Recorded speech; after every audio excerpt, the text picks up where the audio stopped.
हाँ,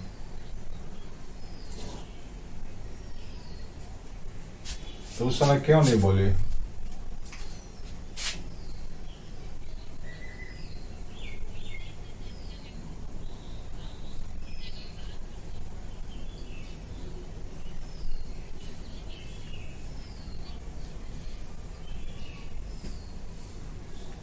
तो इसमें क्या प्रॉब्लम है?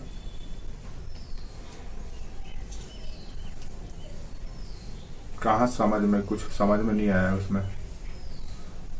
जैसे वो मिन्हास का, सक्सेना सक्सेना कमेटी की मिन्हास कमेटी, सक्सेना कमेटी किस तरह के पीपीएल डिस है, किससे जुड़ा हुआ है? Saxena committee concern which area of poverty, do you know? आप लोग जानते हैं सक्सेना कमेटी किस चीज से संबंधित है गरीबी में? बीपीएल डिसाइड करने के लिए। हाँ, तो सक्सेना, ठीक है, वेरी गुड। तो बाकी अमृत, सुभद्रा, आप लोगों को और आप लोग सुन पा रहे हैं? अच्छा, बताओ। बताओ, क्या कोई कुछ नया था सक्सेना कमेटी में जो उससे पहले नहीं था?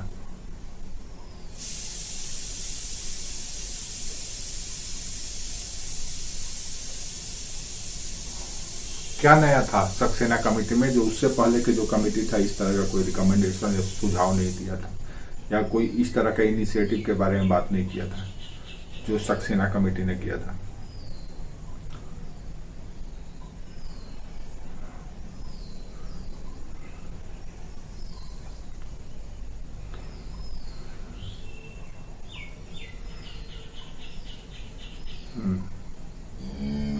तो इसको आपसे अगर हम कह दें, अगर आपसे हम एक सवाल पूछें, अभी हम समझ लेते हैं कि टेस्ट ही आप लोग का चल रहा है, ये मान लेते हैं।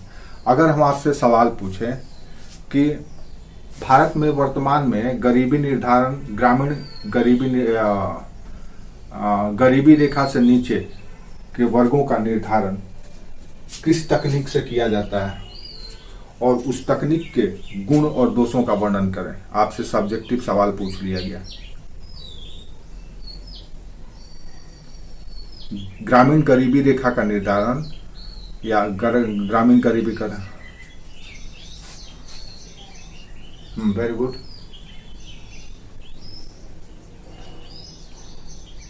क्वेश्चन देख लो, आप लोग आराम से क्वेश्चन देख लो। सवाल ये है कि भारत में, आपसे सब्जेक्टिव क्वेश्चन, यूपीएससी का क्वेश्चन समझ लो इसको। भारत में बीपीएल का निर्धारण किस पद्धति से किया जाता है? ध्यान से सुन लो। इसके गुण एवं दोषों का वर्णन करें।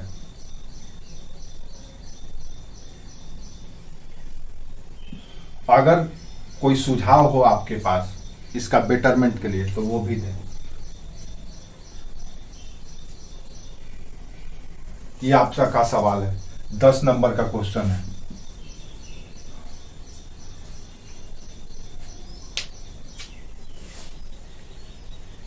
ये आपका सब्जेक्टिव क्वेश्चन है, 10 नंबर का। इकोनॉमी में एक क्वेश्चन पूछ लिया गया।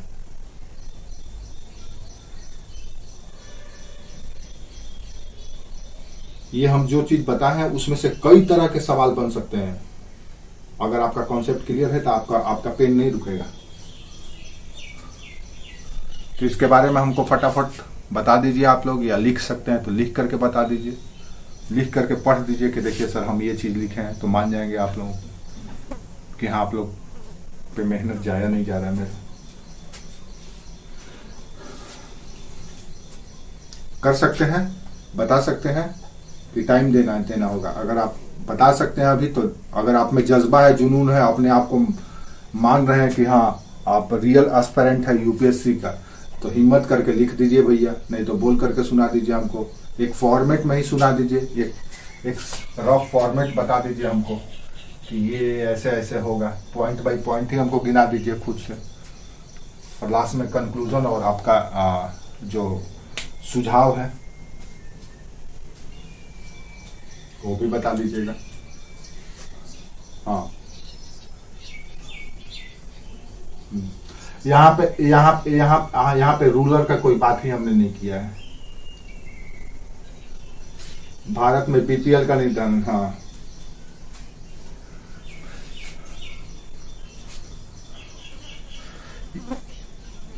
मेरी बात सुनो सुमन, मेरी बात सुनो। आंसर राइटिंग ऐसे करना है कि जैसे सिविल सर्विस का आप एग्जाम दे रहे हो, आप 8वीं 9वीं की तरह आपको जवाब नहीं देना है।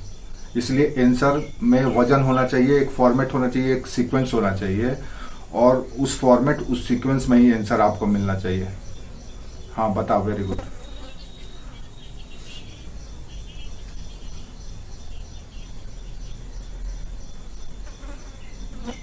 ठीक है सुमन, तुम साइलेंट रहो, सुन लो।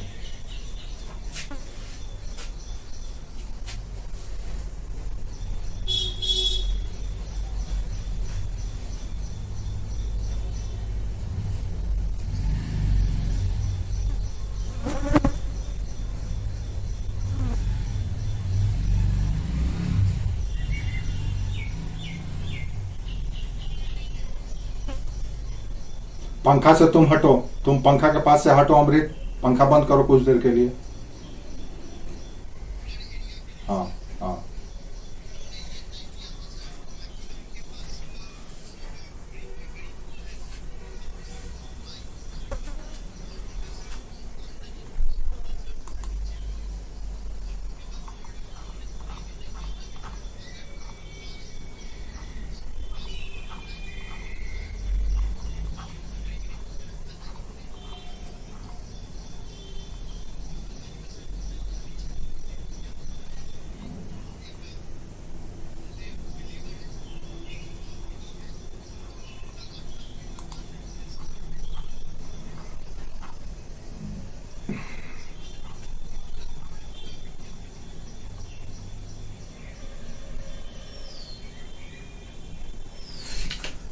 इसमें हम कितना नंबर देंगे आपको?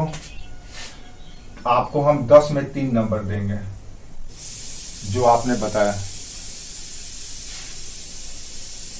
और तो 5 नंबर लाना है तो 3 नंबर में तो तू फेल हो जाएगा। 3 नंबर लाके क्या करेगा? हाँ हाँ, तो 50% ही लाना। हाँ बोलो बोलो बोलो।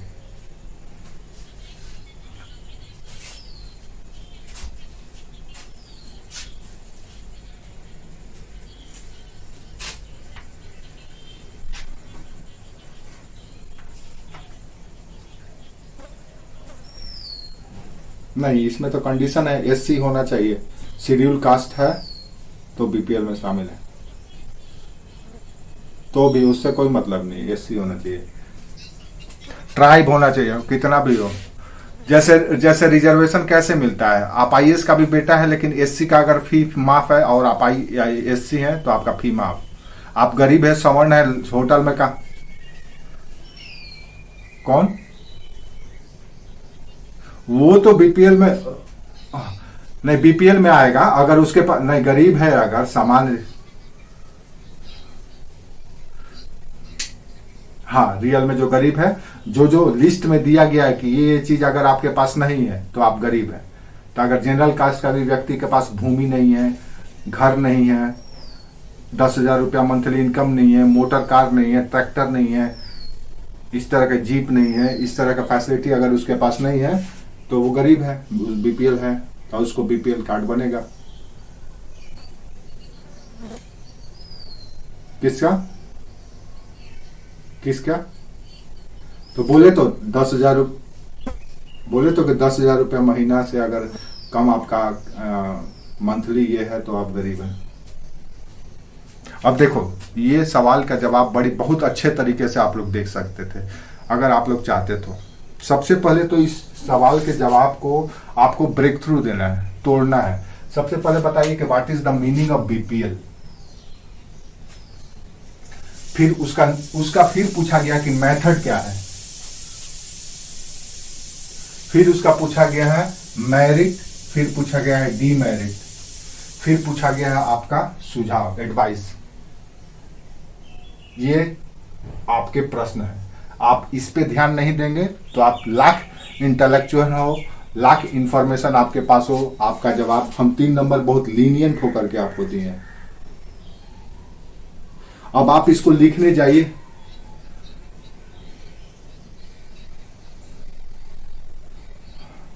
हाँ वेरी गुड, ठीक है।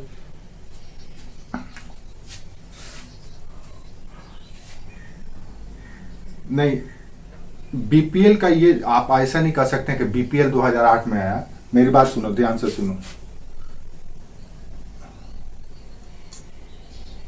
हाँ very good, basic needs, very good. देखो बीपीएल का आप कॉन्सेप्ट कर रहे हैं कि पहली बार 2008 में आया। 2008 में एक नया कॉन्सेप्ट आया बीपीएल का, अदरवाइज जो पॉवर्टी लाइन है उससे जो नीचे है वो बीपीएल है।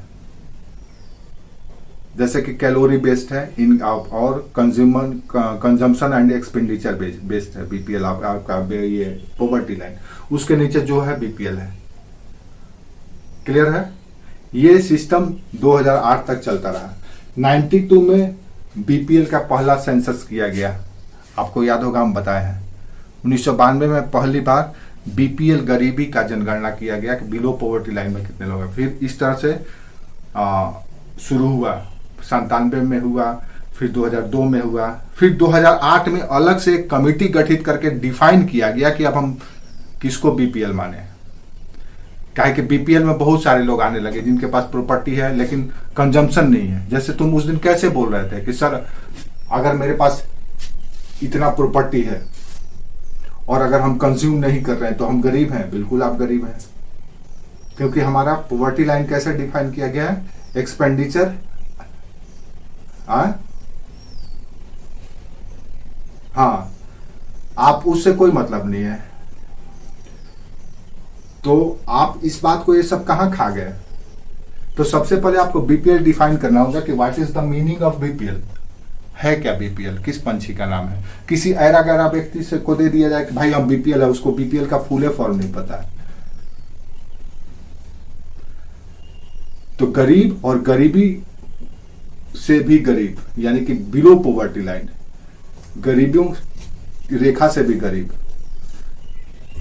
तो बिलो पॉवर्टी लाइन एक, हाँ हाँ हाँ हाँ हाँ हाँ, तो वहां से शुरुआत करेंगे आप कि ये यहां से शुरू हुआ था भारत में। इस तरह सबसे पहले बीपीएल को डेफिनेशन बताएंगे कि बीपीएल का मतलब क्या है, फिर वहां से आप देखो आंसर राइटिंग करते समय कुछ चीजों को ध्यान में रखना होता है। जब भी आप आंसर राइटिंग, जब आप स्पीच दो या बोलो भी तो उन्हीं सब चीजों को क्रम से बोलना पड़ेगा। ऐसा नहीं कि बस आपको जो दिमाग में आ रहा है बस उसको बोलते चले जा रहे हैं।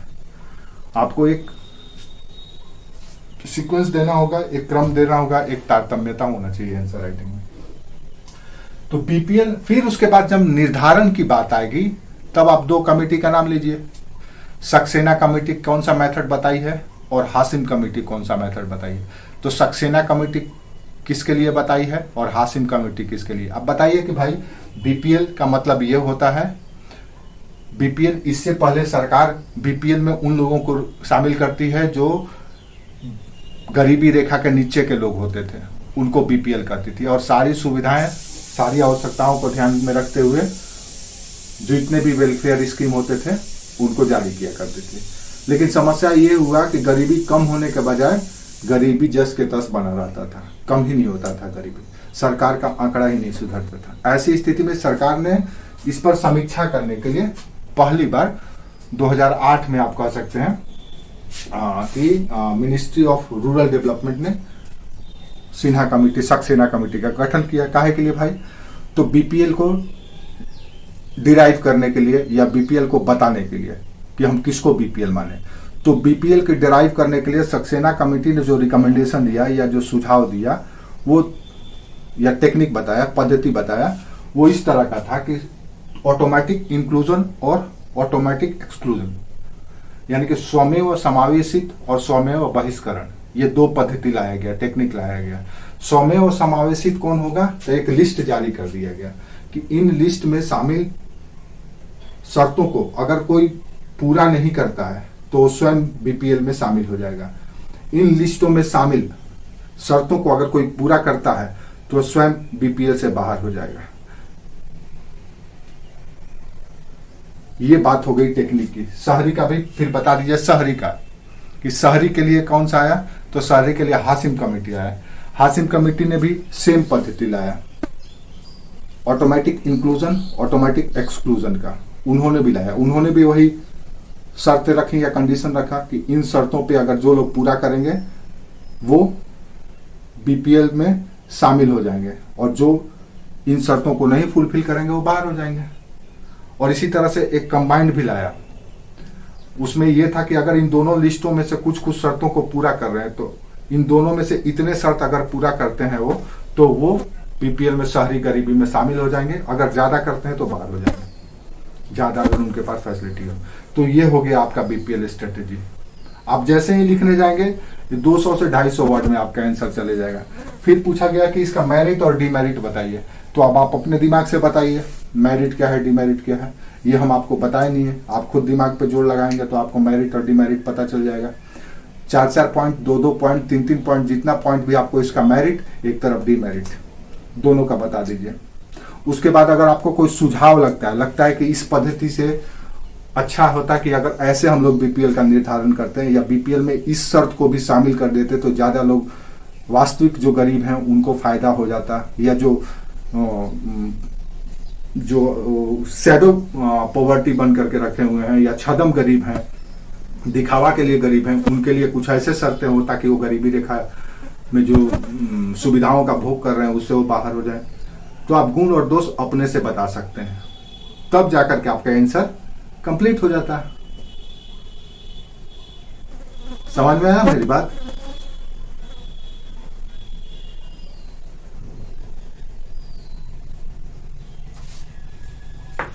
समझ में आया?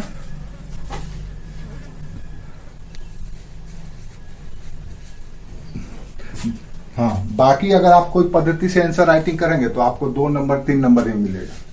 तो 2 नंबर 3 नंबर से इसी पद्धति से अगर सारा पेपरवा का एग्जाम हुआ देने लगेगा तुम लोग कभी पास ही नहीं होगा। तो करना क्या होगा, आपको क्वेश्चन को ब्रेकअप देना पड़ेगा। क्वेश्चन पूछा क्या गया है, जब भी कोई क्वेश्चन पूछा जाता है मेंस में तो देखो कि उसका फोकस किस पे है। होता क्या है, एकेडमिक लेवल तक आप लोग अभी तक से जो तैयारी करते आए हैं या एग्जाम देते हैं उसमें क्या करते हैं, क्वेश्चन आपको दिखा, आपको याद है, रटा हुआ है, अब उसका ऐसी की तैसी, इधर का उधर, जैसी की तैसी कर देते हैं आप लोग। जितना याद है सब भर देते हैं और 3 घंटे के एग्जाम में 45 मिनट एक क्वेश्चन का आंसर देने में लगा देते हैं। स्थिति ऐसी हो जाती है कि बाकी क्वेश्चन अटेम्प्ट करने के लिए आपके पास टाइम नहीं रह जाता है। तो एग्जामिनर को आपके उतना लिखने से कोई मतलब देन नहीं है, उसको उतना ही चाहिए जितना आप से पूछा गया है। यानी कि आपका आंसर एज पर डिमांड होना चाहिए, जैसी मांग वैसी पहचान। अगर आपसे उम्मीद किया गया है कि एज ए सोल्जर आप फ्रंटियर या बाउंड्री लाइन पे आइए तो सोल्जर की तरह वहां पे प्रेजेंट होइए। परिवार में सोल्जर मत बनिए, गांव में सोल्जर मत बनिए, गांव में किसान और परिवार में परिवार के सदस्य भाई चाचा बनिए। तो जैसा सवाल जैसा डिमांड वैसा पहचान। तो सवाल को आपको ब्रेकअप देना पड़ेगा, सवाल में क्या डिमांड किया गया है वो बताना पड़ेगा। उम्मीद करते हैं नेक्स्ट टाइम आप लोगों से, या आप लोग इसको अपने से भी लिख के लाइएगा, इस क्वेश्चन को अपनी भाषा में लिख करके सेम क्वेश्चन, इस क्वेश्चन को लिख लो तुम लोग। कल हम इस पे डिस्कस करेंगे। कल हम लोग का टेस्ट डे है, सैटरडे है, कल वर्बल टेस्ट होता है तो कल टेस्ट होगा। उस टेस्ट में हम आप लोगों का ये आंसर राइटिंग देखेंगे, पूछेंगे कि आप लोग क्या लिखे हैं। ठीक है,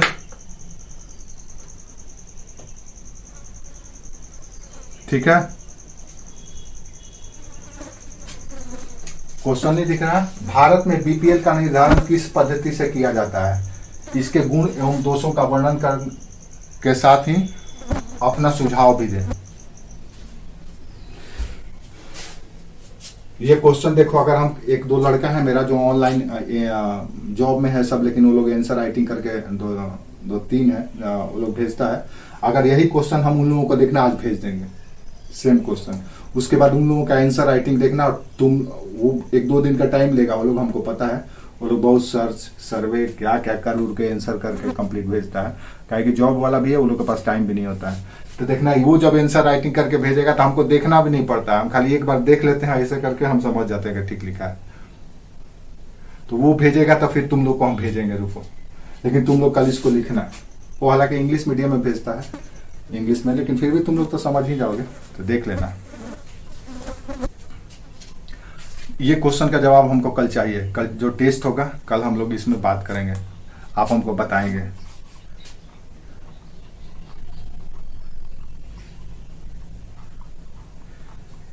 देखो मार्क्स तो नो डाउट इंग्लिश मीडियम वाला को तो यूपीएससी प्रिपेयर कर ही रहा था, लेकिन अब धीरे धीरे कम हो रहा है।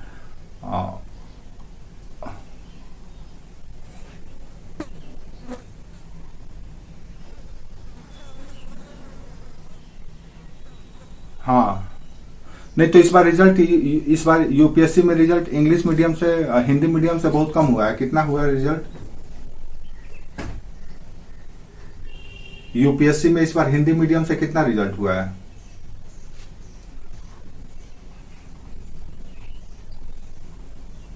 तो फिर परेशानी क्या है? वो तो सुधर से जाएगा निरंतर।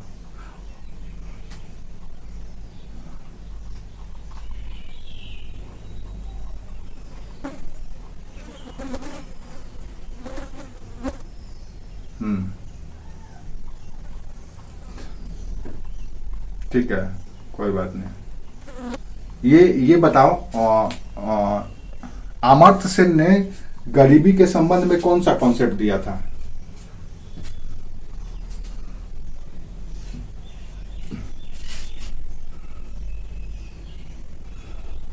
Very good. बाकी लोगों को नहीं पता था।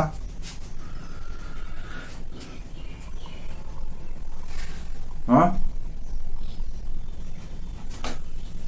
ये क्या होता है? ये क्या होता है बताओ, रुको एक मिनट, हम पूछ रहे हैं। कॉपी बंद है ना तुम लोगों का? ठीक है, उम्मीद करते हैं आप लोग ईमानदार न्याय करेंगे।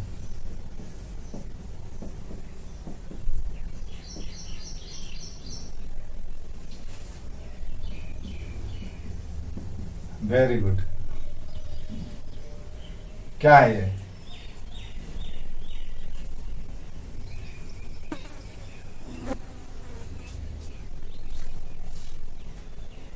हम्म,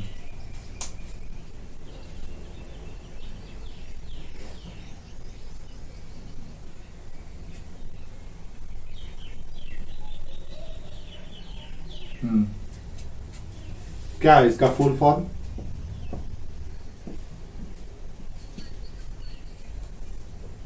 वेरी गुड। इसका? वेरी गुड,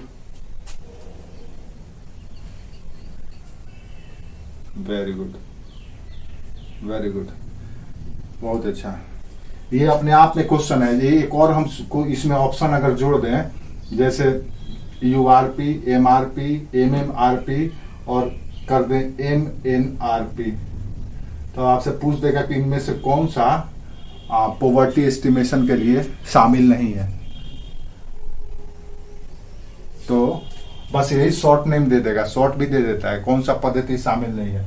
दिख सब आप ही एक ही की तरह है, एक डिजिट खाली एक वर्ड से चेंज है, एमएनआरपी। लोग ये भी समझ देंगे कि मॉडिफाइड या मिक्स नेशनल रिकॉल पीरियड, ये भी हो सकता है। अच्छा, इन तीनों में बेसिक डिफरेंट क्या है? इन तीनों में बेसिक डिफरेंट क्या है? क्या है अलग इसमें तीनों में? हाँ, यानी ड्यूरेशन का है।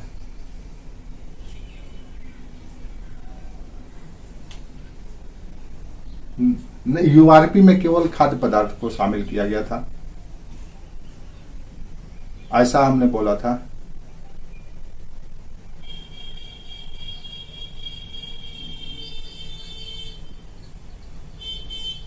आप कॉपी निकालिए, देखिए उसमें ऑल आइटम्स होगा, खाद्य और गैर खाद्य दोनों।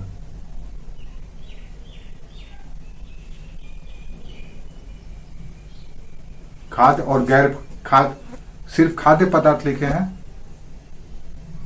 गैर खाद्य की बात नहीं किए हैं।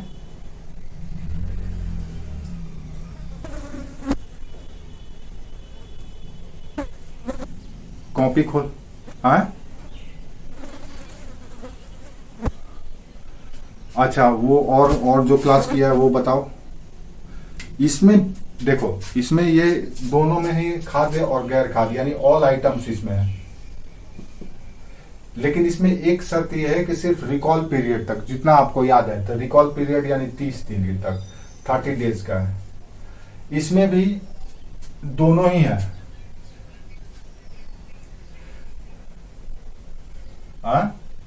हाँ, एमआरपी में 7 डेज और 30 डेज की 30 डेज और 365 डेज। हाँ, 330 एंड 365 आइटम सारे के सारे होंगे।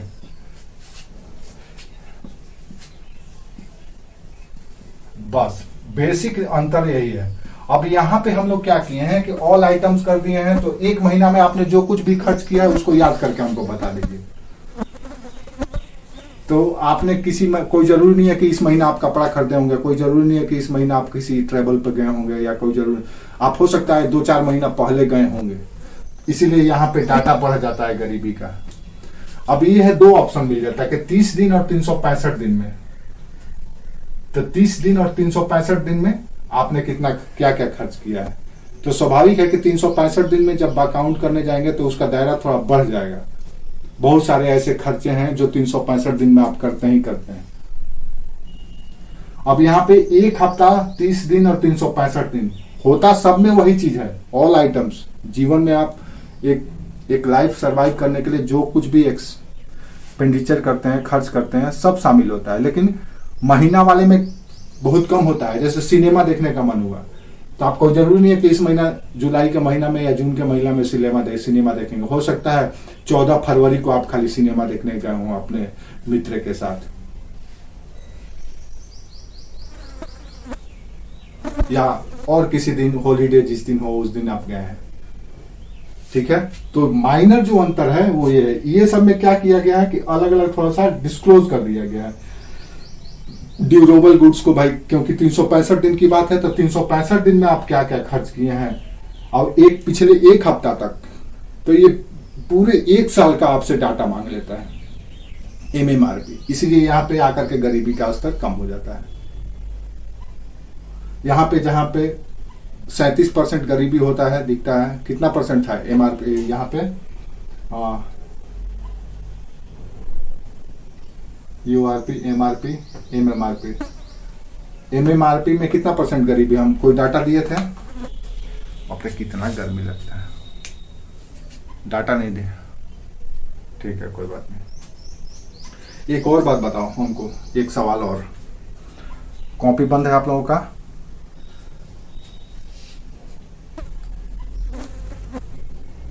रथ दांडेकर कमेटी ने क्या सुझाव दिया था गरीबी के संबंध में? रथ दांडेकर कमेटी का क्या सुझाव था, एडवाइस था गरीबी से संबंधित? कौन सा कॉन्सेप्ट लाया था उन्होंने?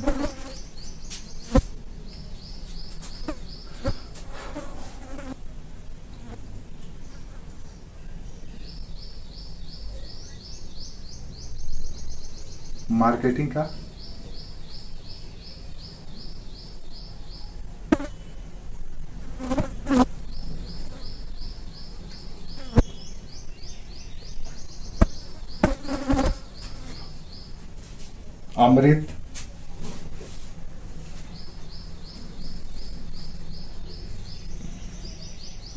अमृत, सुभद्रा, रथ दांडेकर कमेटी का क्या रिकमेंडेशन था, क्या सुझाव था?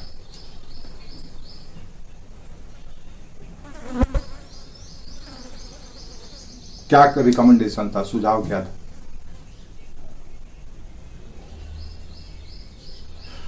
Very good.